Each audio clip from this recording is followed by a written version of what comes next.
Let me answer the big question. Is this altcoin season over? Short answer, no, not even close. We have not experienced the gains that are going to happen. But that comes with context. And I want to back all of that up with data. That's what we're going to talk about in this video. So this right here pretty much reveals everything. But before we go into it, my name is Alex. I'm the founder of CoinPix Capital. I've been doing crypto for 8 years. I made my first million at 25, then I lost it all. Then I made it all back. And I'm doing very well for myself. And it's a beautiful day outside. The sun is shining beautifully. There's 3 cycles that drive the entire cryptocurrency market, and we have to pay attention to them. We have the first cycle that drives everything. It even drives all risk-on assets. A risk-on asset is basically an asset that appreciates when people have more of a risk appetite. So this means basically like the stock market, crypto, and I would say that crypto is probably triple the amount of risk. So we need to see like a lot of risk for crypto to do well, right? And the credit cycle moves the risk on environment. So the credit cycle is basically the interest rate policy from the Federal Reserve. When interest rates drop, money gets cheaper. This fuels borrowing and flows into risk on assets like crypto. So we need the credit cycle to work. Now, we have a second cycle, which is the Bitcoin halving. And this is controlled by the decrease of issuance. People think it's supply. This is wrong. If somebody tells you that the Bitcoin supply drops in half every 4 years, they're wrong. It's not the way it works. It decreases the issuance. The supply of Bitcoin is 21 million forever in existence. But the issuance, the amount that comes out, every block reward drops in half. So there's this element which is a property of money, which is scarcity, that drives the price of Bitcoin up. So they decrease the issuance, the scarcity comes into the market, and it drives the price up. And we've been experiencing that for the past year. But the last cycle is the altcoin cycle, and that's what we're going to be talking about in this video, which is primarily controlled off of hype. It's usually after Bitcoin pumps, and it's always about the frenzy, the next opportunity, and this typically ends the market. So we get this big altcoin cycle, and then the bubble pops every time in crypto, and it brings down all the assets. So to me, altcoins represent like the hype in the market. Let's talk about order of importance. So the altcoin cycle is the smallest one. It has the least liquidity. This is why you see the biggest gains. So it's new. Just think about that, right? Brand new. If you think about an asset class, right? The bigger the asset class, the more money is in it. It's more seasoned. It moves really slow, right? So think about something like the credit system. That's been out for a long time, almost 100 years at this point, right? And it's controlled by the Federal Reserve.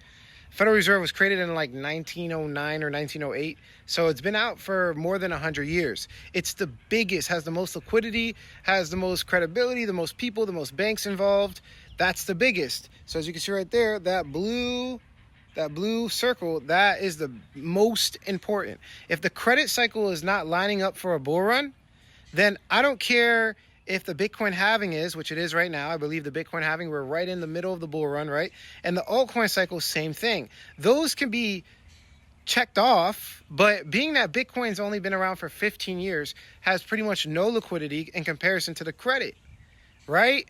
It's very simple. 100 years, 15 years, and I think the altcoin's probably like 11 years, 8 years or something like that. So again, in order of importance, we need the liquidity and the credit system to be lined up with a bull market before these two can flourish. But it doesn't mean that right now, according to a vacuum world, if it was just crypto and crypto had nothing to do with the credit cycle or the liquidity from the market, then yes, we would be in a full-on altcoin cycle at this point.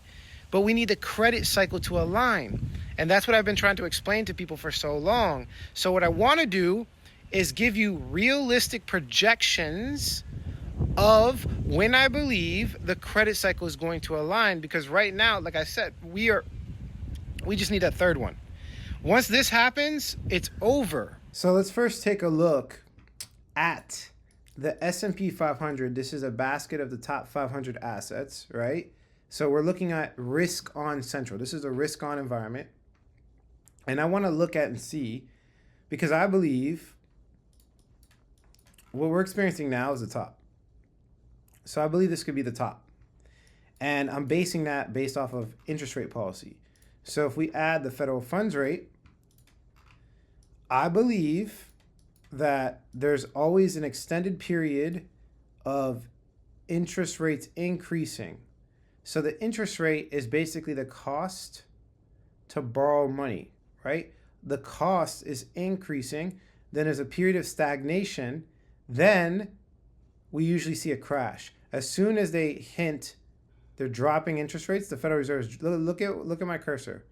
They're dropping interest rates, the market crashed, right? Look at right here. They dropped interest rates, the market crashed. We've talked about this in other videos. And even the same thing with COVID, like even though it was a black swan event, look, they start hinting they're dropping interest rates shortly after we experience COVID. So like that's crazy, right? And so the interest rate policy needs to be low for the market to reset. This is the credit cycle, right? So the interest rate policy needs to be low. In this case, look, it was low, then the market reset into a bull cycle. Now look right here. Interest rates were low. Look, I'll make it bigger. It was like a crash, then interest rates were low, then it reset us into a huge bull cycle. Because look at how low. This is interest rates were at 0 to 0.25. This is a huge bull cycle, right? So in general, okay, as you can see, let me scroll back up. Interest rates low, big bull cycle. And then the same thing's happening where interest rates are toppling off. And as you can see, it's toppling off, right? So in general, interest rates, we need them to reset. So it's like a period of interest rates increasing, then it gets stagnant, then we see this topple, and it crashes the markets. And the question is, at what point will the market bottom, right? And so that's where I'm going to make a prediction. And again, when it comes to these predictions, you guys have to understand that I don't know everything.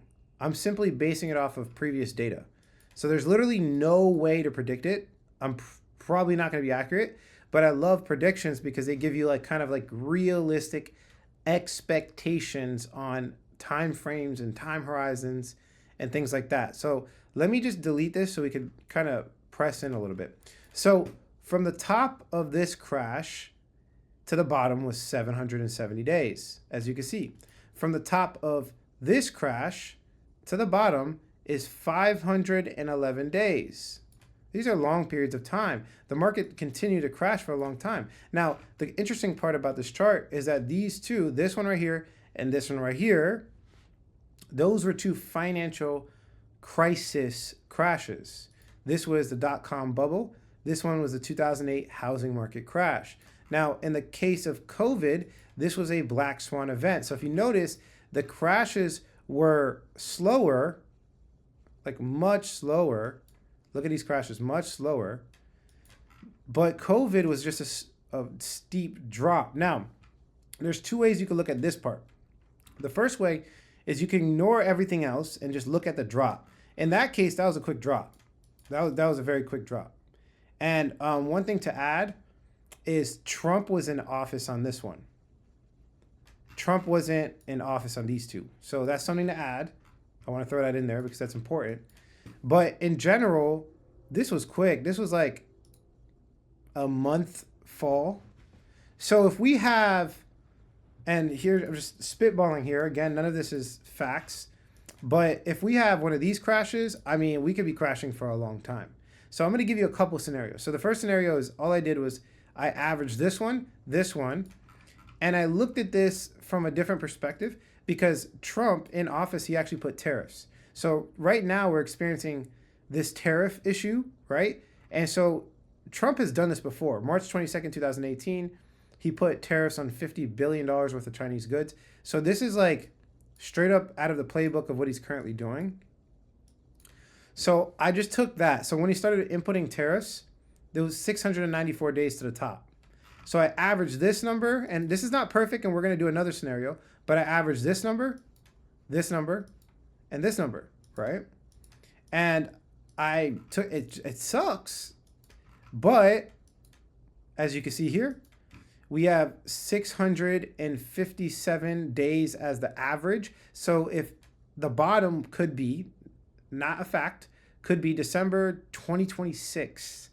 And then I took all the other time horizons. Instead of looking to average, I looked at them individually. And in this case, we're looking at April 2027. In this case, we're looking at July 2026.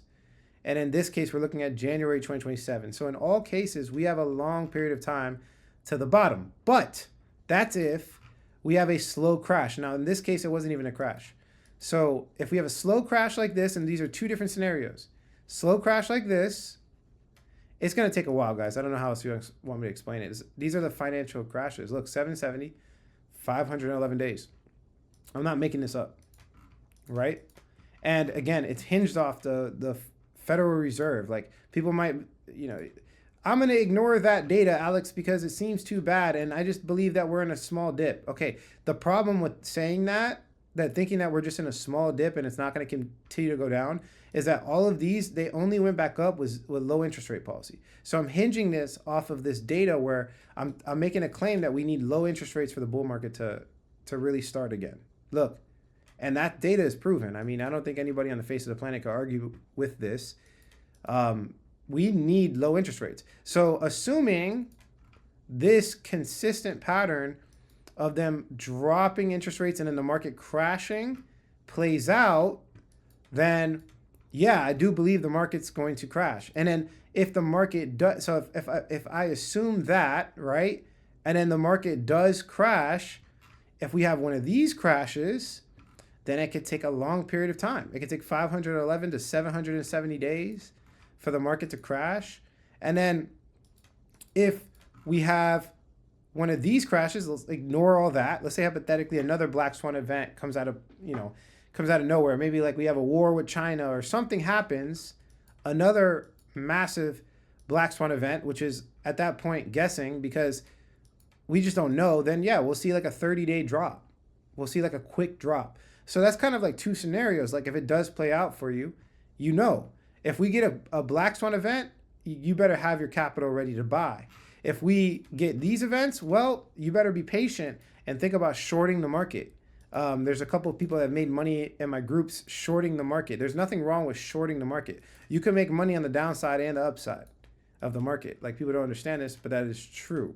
So again, the time horizons for the credit cycle to line back up, it's going to take a while.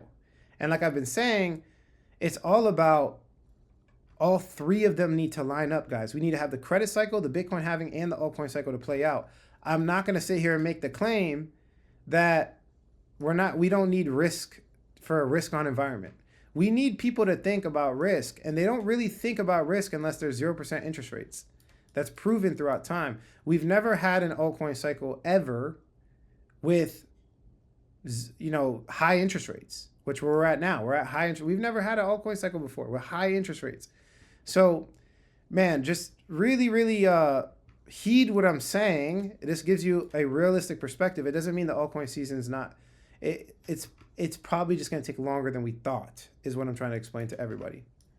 It's not over, but it's going to take longer than we thought. Now, although it might sound depressing, like, you guys got to understand that the only reason why you feel bad is because maybe your strategy doesn't line up with the reality of the situation, right? It's that simple, right? If you just switch your strategy, right?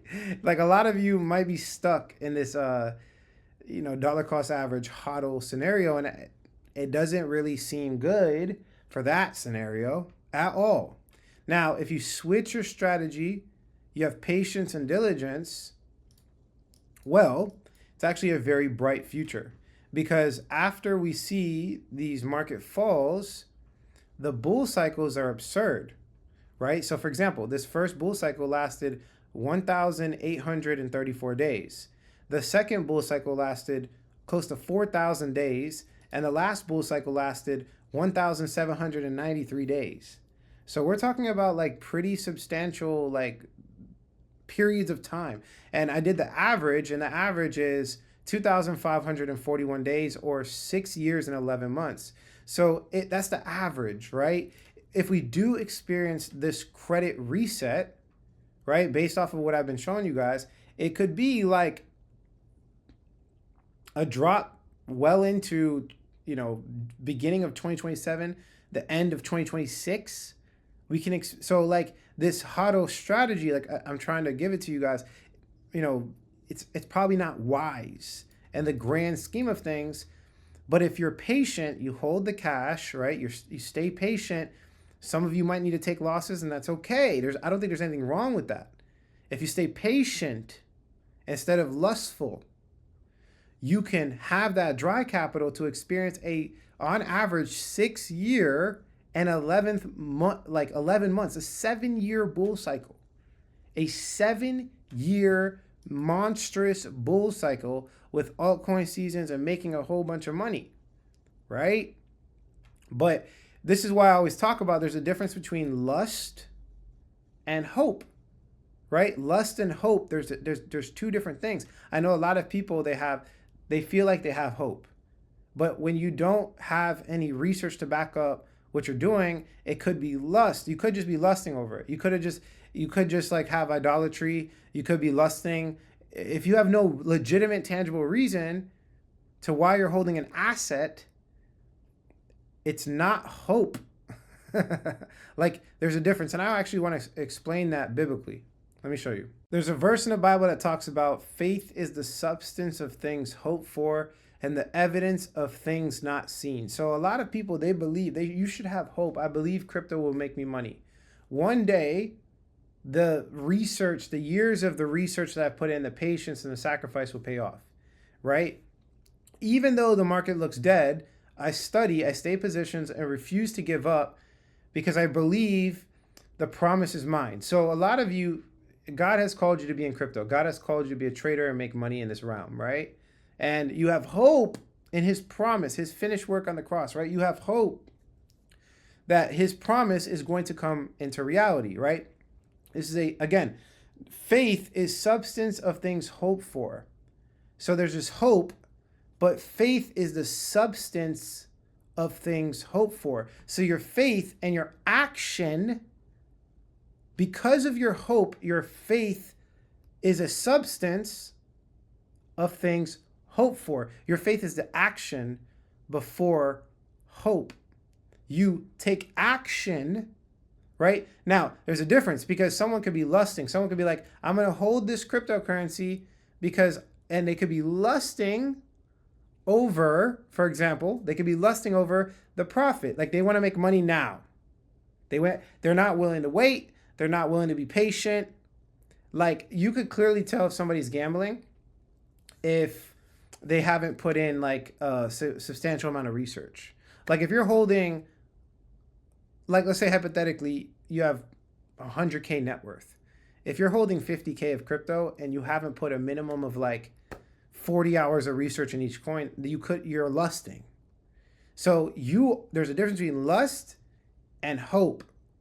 Right? There's a massive difference. Lust says I want it now, and I'm willing to just force every thought in my mind to align with the theory that the market's going to go up now, even though I have no evidence.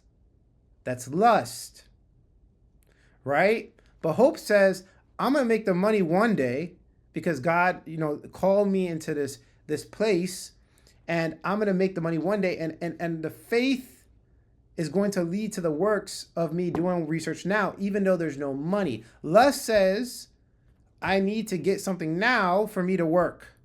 Like, if you've noticed, most people, they only put effort when the bull cycle is going up. You see all of the social media come in. You see all of these people getting active, right? Everybody gets active when the market's going up. It's because they have no hope. They have no faith. They're moving off of lust. They're being driven by their primal desire of trying to make money and show off to their friends. This is like a very low virtue. This is not good. But there's certain people that are moving off of the hope of the future promise, right? I believe crypto will make money. I believe God wants me in this realm. And their faith is driving their action now. And so the action that they're doing is not based off of lust, and it's not always bullish, bullish, bullish. It's not always bullish, bullish, bullish, right? So if you're being driven by the wrong principles, you can get violated. And the reason I know this so well is because this was my life at one point. I lived like this. Let me show you. So this was me at the age of 26, made millions. I was getting drunk all the time. I was extremely lustful. You know, I made a video on this and people are like, oh, these are not yachts. I didn't know they were yachts. I guess the guy, I don't know anything about a fishing boat and yachts, but we did rent 3 big boats, massive boats. We lined them up, had this party, and this is super ironic. This is going to blow your mind. You know, I got 100K followers on YouTube, and I was making a whole bunch of money. We were making 100K plus on, you know, the communities, and I was just doing amazing. Monthly recurring revenue, everything's going up, doing amazing with trading, making a whole bunch of money.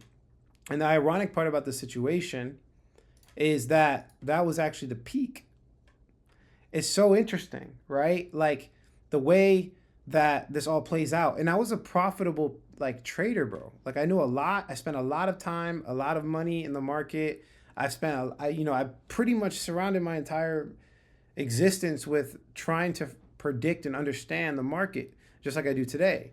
But the problem is, in this picture, I was being driven by lust, right? And so when all the hype came in and I made all this money, I couldn't control myself at all. I could not control myself at all. And so it's just so ironic. I don't say these things. I don't make these videos. I don't tell people to sell because I'm making some random charts on YouTube, bro. Like I don't do that. I say these things because I actually lived it. There's a difference. I actually lived what I'm telling you right now. And it's not worth it. You have to ask yourself the question, what are you being driven by, right? Because like right here, hope is powerful, faith is essential, but lust will wreck you, right? Hope says, crypto can change my life. Faith says, even when it looks dead, I'm still preparing, right? But lust says, I need it now and I'll ride it forever. I need the bull market to happen right now. Like I need to. And my entire strategy is pivoted basically off of the bull market happening, right? Like that's not my strategy. It's never been my strategy. If the data and information do not line up to a bull cycle, I won't do it. I'm okay with missing out because I'm not driven based off of lust. It just doesn't need to work out for me. Like I have God. Like this does not need to work out. Money is not my everything. And what's interesting is that as I started losing more and more money and it came down to here and I sold all my crypto and yeah, everybody started leaving crypto. There was a big bear cycle and blah, blah, blah. I actually found the meaning of life, which is a relationship with Jesus Christ. So now he tells me these things. He'll be like, Alex, you're moving off of lust. He'll be like he tells me, like I literally sit there. He comes to me. Like people don't understand this. They think it's like a figment of my imagination or they just don't understand how this is happening. But Jesus is alive. He's God and he's alive. So I talk to him face to face. I have conversations with him and I'm like, look, he's like, you're moving off of lust. Alex, you're moving out of fear. Alex, you're moving off of this. Alex, you're moving off of that. It's like, it's basically like putting my faith in the highest power that knows everything versus putting my faith in myself. So in this case, I was putting my faith in myself and this is what it led to. It led to lust. People don't even know themselves. They don't even know what type of emotions they're dealing with. And that's all of trading. All of trading is emotional control. You really have to ask yourself the question. Like, you really have to ask yourself that question. What are you moving off of? So in general, look, bro, these things, it's true.